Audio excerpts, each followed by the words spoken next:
Welcome back, everyone. So today, we're going deep, really deep into a topic that's, well, it's as old as power itself, but it's making a comeback in a big way. Authoritarianism. Yeah, it's everywhere you look these days. It really is. So we're going to be dissecting this pretty dense academic paper. It's called simply authoritarianism.pdf. Straight to the point. No frills. And our mission here is to unpack it, like really extract the good stuff, and help you understand how these systems work, why they stick around, and what makes them tick, basically. The nuts and bolts. Exactly. Yeah. So first things first, let's define our terms. What are we talking about when we say authoritarianism? I mean, it's more than just a dictator, right? Way more. It's a whole system. And it's based on this fundamental rejection of political plurality, like diverse viewpoints, different political parties competing. That's a no-go in an authoritarian system. So basically like one-party rule. Kind of, but it's deeper than that. It's about controlling the narrative, shutting down any opposition, and using like vague laws to just expand their power however they want. Got it. So the paper talks about this political scientist, Juan Linz. He laid out these 4 qualities that are like the hallmarks of authoritarianism. Can you walk us through those? Sure. It's like their playbook, right? So first, you've got to limit political pluralism. Crush any real opposition. So that means controlling legislatures, political parties, interest groups, the whole shebang. No dissent allowed. So you're either with them or... Against them, exactly. And then they get really good at using emotional appeals to legitimize their rule. Oh, interesting. Yeah, so it's not always brute force. It's about convincing people that they're the only ones who can protect them from some perceived threat, like those foreigners are stealing your jobs or those intellectuals are undermining our values. Right. It's like they're playing on people's fears. Only we can save you. Exactly. And to keep those fears simmering, they have to minimize political mobilization. So any activity that even smells like opposition, protests, independent media, even just groups gathering, gotta shut it down. It's all about control. Okay, that makes sense. What's the last one? This is a sneaky one. It's about keeping your power vague, ill-defined. It's like a blank check for whoever's in charge. The fewer the constraints, the easier it is to expand your control. So it's not just about being a dictator. It's about building a system to stay in power. And it's not always a violent takeover, right? The paper talks about democratic backsliding. Right. That's where things get really, really tricky. So imagine a leader, democratically elected at first, but then they start chipping away at democratic norms, concentrating power, silencing critics. It can happen so subtly, people barely notice until it's too late. Wow. It's like a slow creep toward authoritarianism.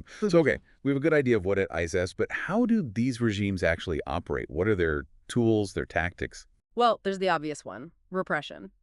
Silencing critics, jailing opponents, eliminating rivals. Fear is a powerful weapon. Right, the classic strongman tactic. But the paper also mentions these other more subtle tactics. Oh, yeah, they're masters of manipulation. There's co-optation, which is basically buying loyalty through favors and rewards. Think lucrative contracts for your cronies, cushy government jobs for supporters. Keeps people happy and loyal. Like, you scratch my back, I'll scratch yours. A classic. And of course, we can't forget propaganda. Oh, propaganda is key. It's all about shaping public opinion. So they control the media, demonize opponents, paint themselves as the saviors, the whole 9 yards. The paper talks about this political scientist, Adam Krorowski.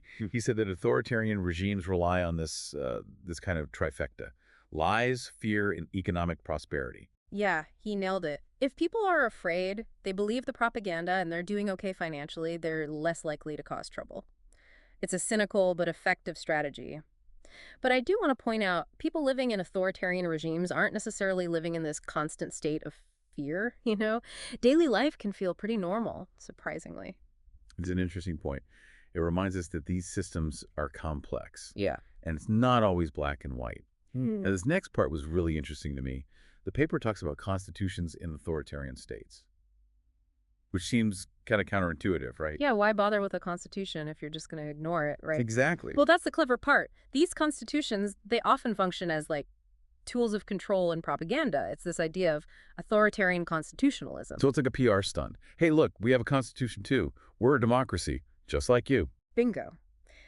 It projects this image of legitimacy, both to their own people and to the international community. Like, Singapore's often cited as an example. Their constitution doesn't actually constrain the ruling party's power all that much. But it gives the appearance of, like, democratic principles. Interesting. Okay, so what about elections?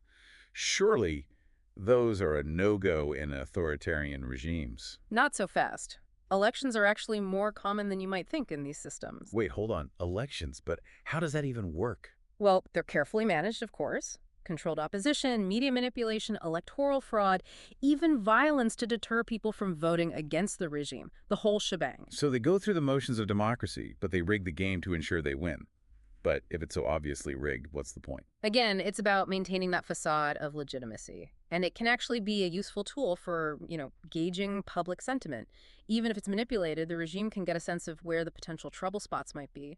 Fascinating. Okay, so we've talked about some of the general characteristics, Yeah. but the paper makes it clear that there are different types of authoritarianism. It's not a one-size-fits-all thing. Absolutely. To say that all authoritarian regimes are the same is like saying all birds are the same because they have wings. It just doesn't make sense. So let's break it down. What are some of the main subtypes of authoritarianism? All right, well, you've got your classic traditional authoritarian regimes, monarchies, theocracies, where leaders derive their legitimacy from tradition, religion, cultural norms. Think Ethiopia under Emperor Haile Selassie I claimed his authority came from a lineage going all the way back to King Solomon. Wow, using those long-held beliefs to cement your power? Yeah. Okay, what else? Then you've got your bureaucratic military regimes, which are often more modern, powers in the hands of technocrats, military officers.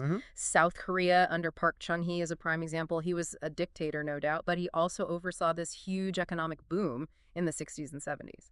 Right, right. The economic miracle, but at the cost of freedom. Yeah. Okay, what else? We've also got personalistic regimes where it's all about the cult of personality, the whims of one charismatic leader. Patronage networks are key here. Loyalty trumps merit. Think Mobutu Sese Seko in Zaire, infamous for his extravagant lifestyle and brutal repression. Right, definitely a case where personality was front and center. Okay, what's the last type? This one's been gaining a lot of traction lately. Populist authoritarian regimes. Leaders who tap into this resentment against elites, often scapegoating immigrants or minorities, but presenting themselves as champions of the ordinary people. Oh yeah, populism. We've been seeing a lot of that lately. Exactly. It's everywhere. It's a potent mix, Yeah. appealing to people's emotions and desire for change, but often at the expense of democratic norms. Think Juan Perón in Argentina. He rose to power by appealing to working class grievances. It seems like these regimes are masters of manipulation. Now, one question that always tricks me up is, what exactly is the difference between authoritarianism and totalitarianism? They seem so similar. It's a common confusion. But the key distinction is this. Authoritarianism wants to control the political sphere. Totalitarianism wants to control everything. Your whole life, your thoughts, your beliefs. So under authoritarianism, you might still have some social or economic freedoms, but under totalitarianism, forget it. The state controls everything. You got it. Authoritarianism wants to stay in power. Totalitarianism wants to remake society in its own image, no matter the cost. Chilling. The paper has this chart from Paul C. Sondrel that compares the two. It looks at charisma, how these dictators view their role, their goals, how they use ideology. It's really fascinating to see it laid out like that. It really highlights the key differences. For example, totalitarian dictators, they often cultivate this cult of personality. They present themselves as these larger-than-life figures. Think Hitler, Stalin. Right, right. It's like they see themselves as chosen by destiny, Not just leaders, but instruments of some grand vision. Exactly. Authoritarian dictators, on the other hand, they're often less concerned with ideology and more focused on, maintaining control. And let's be honest, often personal enrichment. It's that old saying, power corrupts, and absolute power corrupts absolutely. So we've covered a lot of ground here. Yeah. But the story of authoritarianism isn't just history, right?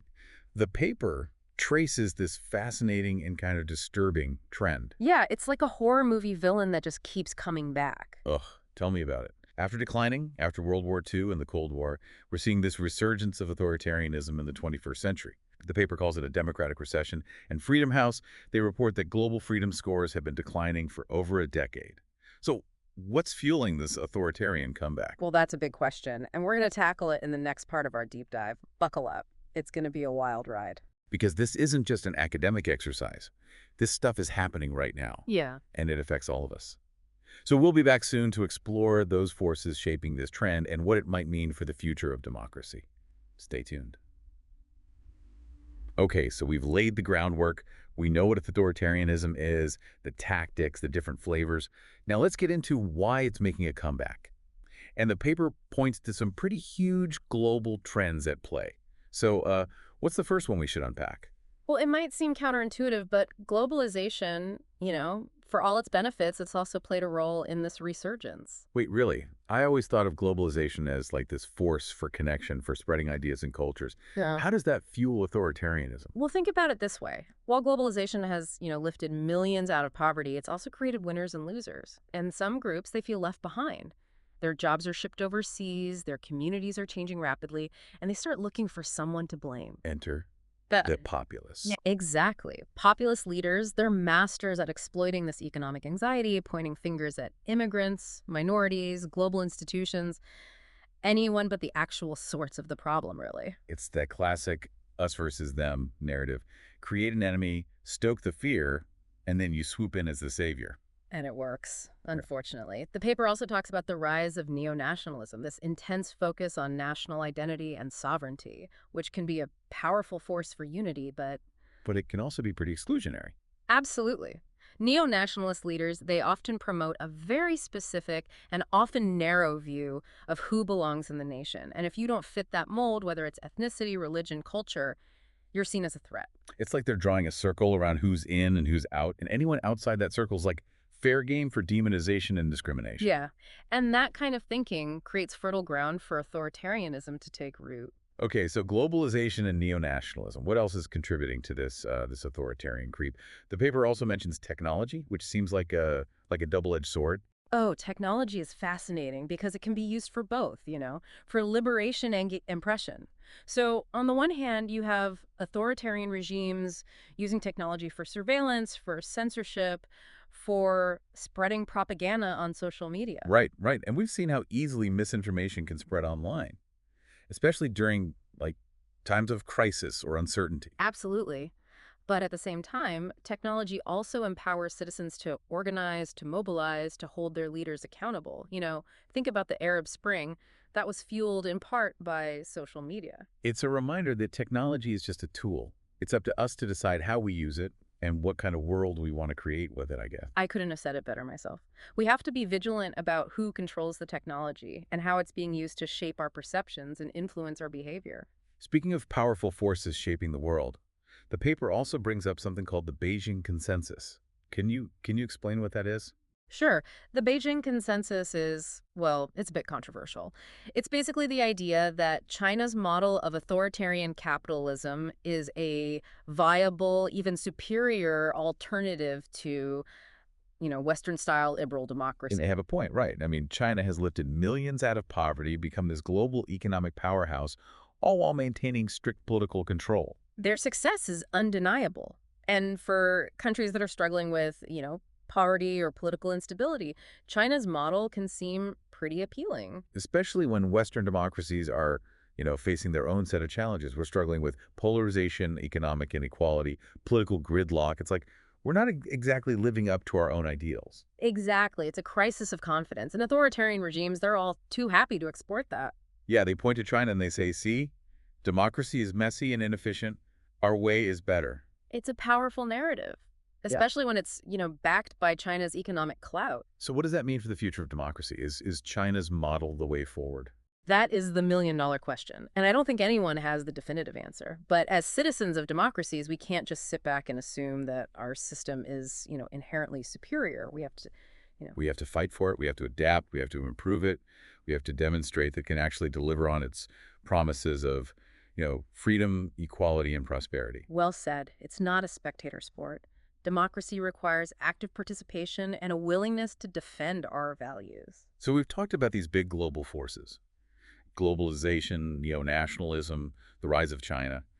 But the paper also points to some internal factors, within democracies themselves that are making them more susceptible to authoritarian tendencies. Yeah, and one of the most concerning is this growing disillusionment and distrust in democratic institutions.